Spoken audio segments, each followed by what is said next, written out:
Los juegos comerciales, o mejor dicho, los juegos que se usan para promocionar una marca o un producto, han existido desde los inicios del videojuego. Toda una estrategia para hacer que el público jugón fuera inducido a comprar el artículo en cuestión. Sin embargo, algunas veces estos títulos dejaban mucho que desear sin presentar algo con un mínimo de calidad. Claro, como todo en este mundo hay excepciones, y siempre nos encontraremos con una que otra joyita que vale la pena nuestro tiempo y dinero. Siguiendo este orden de ideas, hoy traemos a colación un clásico donde los haya, un título que marcó la infancia y juventud de muchos jugones, y no es otro que el Pepsi Man para la primera PlayStation. Iniciamos en este viaje de nostalgia. Sin más preámbulo, comenzamos. Pepsi Man es un juego del género conocido actualmente como runners, es decir, esos títulos en donde nuestro objetivo es correr y correr hasta llegar al final del nivel sin detenerse en ningún momento. Y al contrario de lo que piensa la mayoría, Pepsi Man no fue el primero en plantear esta mecánica. Salido en exclusiva para el mercado japonés en el año de 1999, aunque lo llegamos a conocer muchos de nosotros gracias a nuestros amigos piratonguis y a Verbatim, el que quiera entender que entienda. Este fue programado por la desarrolladora Kik, ya extinta, bajo encargo de la compañía Pepsi, basado en un personaje creado por la filial japonesa de la marca de refrescos, como campaña publicitaria para ese país. Los gráficos nos presentan locaciones de partes conocidas de Estados Unidos, como San Francisco, Nueva York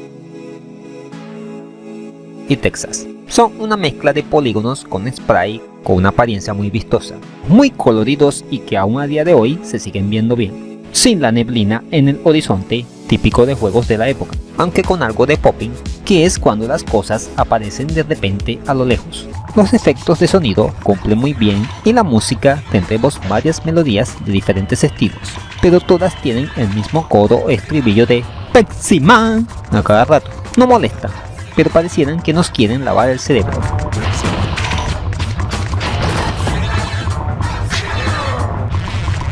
Al finalizar de jugar vas a estar diciendo Pepsi Man cada rato de forma inconsciente. ¡Mamma mía! Los controles son súper sencillos, un botón para el salto y el otro para deslizarnos y pasar por debajo de obstáculos, pero también si pulsamos arriba más el mismo botón, aceleramos y presionando abajo vamos más lento.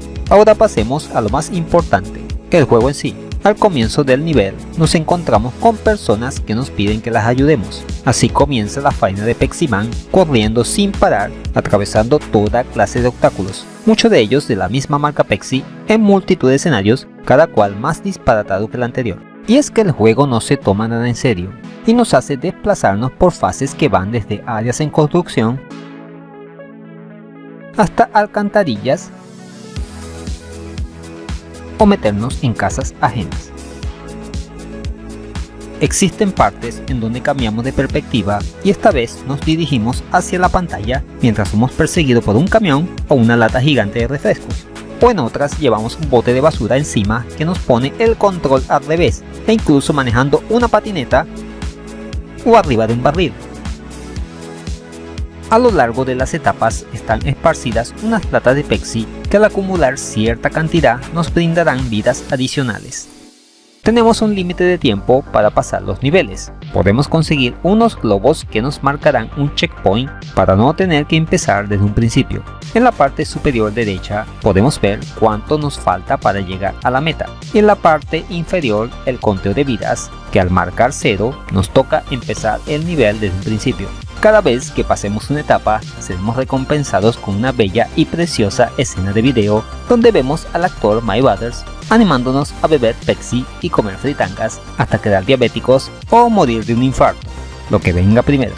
Pero si algo caracteriza a este juego es su dificultad, invitándonos a morir una y otra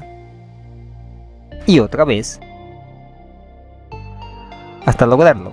Sin embargo, el juego no es muy largo ya que solo contiene 4 etapas, pero aún así el título es entrañable y no nos importaba en la época, ya que es muy divertido.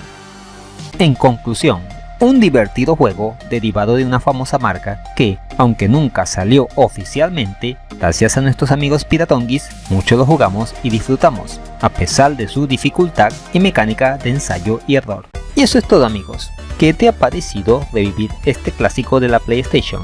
¿Lo llegaste a terminar? ¿Te gusta más la Coca-Cola? Déjamelo saber en los comentarios. Y ya sabes, no lleva Fanta ni Coca-Cola, es Pepsi Man en una candola. Si te gusta el contenido que subo a este canal, dale un me gusta, compártelo con todo el mundo, suscríbete y dale a la campanita para que sepas cuando subo nuevo material al canal. Así que dale like.